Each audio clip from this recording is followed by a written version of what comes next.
Voici les jours viennent, dit le Seigneur, où je ferai avec la maison d'Israël et de Juda une nouvelle alliance.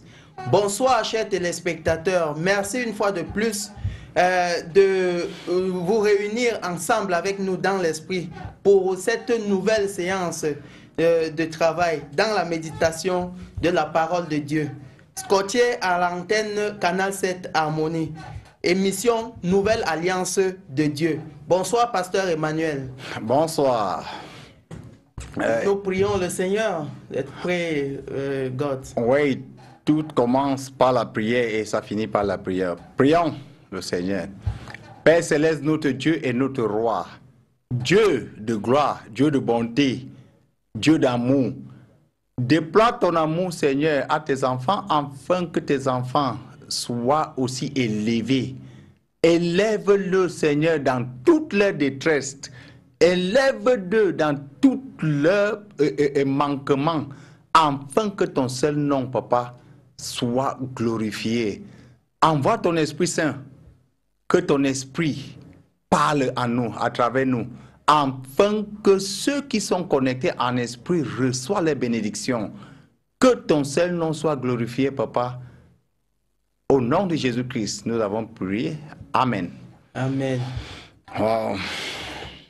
Bien, chers téléspectateurs, comme à l'accoutumée, la dernière fois, il s'agissait de répondre à une série de questions qui, jusqu'ici, n'ont pas toujours trouvé finalement de solutions. Nous avions parlé autrefois de l'alliance, de l'ancienne alliance, de la nouvelle alliance. La semaine dernière, il s'agissait de savoir si on pouvait travailler dans les deux alliances. Pasteur Emmanuel, avez-vous quelque chose à ajouter à propos? Bel et bien. Juste pour sortir de là, parce que il va falloir qu'on évolue, quoi. Pour sortir de là, je profite de cette occasion de remercier tous ceux qui sont connectés, tous ceux qui participaient à ces programmes.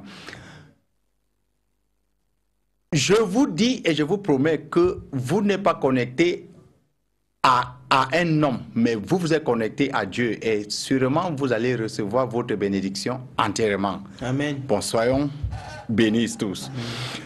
Pour sortir, est-ce qu'on doit servir les deux alliances ou pas? On va prendre juste un verset ou deux et par laquelle dans Hébreu 7, le verset 18 à 22, on va prendre juste quelques versets pour voir à ce que le Seigneur nous dit cette soir. Hébreu 7 à partir du verset. Hébreu 7 à partir du verset. À partir du verset 18. À partir du verset 18. À 22. À 22. Voici ce que dit la parole de Dieu. Ouais. Car ce témoignage lui est rendu. Tu es sacrificateur pour toujours selon l'ordre de Melchisédek. Il y a ainsi abolition d'une ordonnance antérieure à cause de son impuissance et de son inutilité. Car la loi n'a rien amené à la perfection et introduction d'une meilleure espérance par laquelle nous nous approchons de Dieu.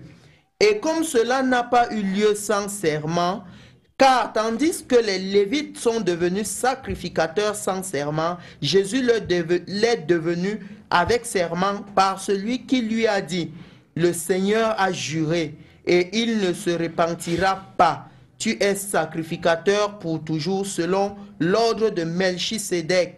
Jésus est par cela même le garant d'une alliance plus excellente. Nous parlons ici de notre roi, celui que Dieu a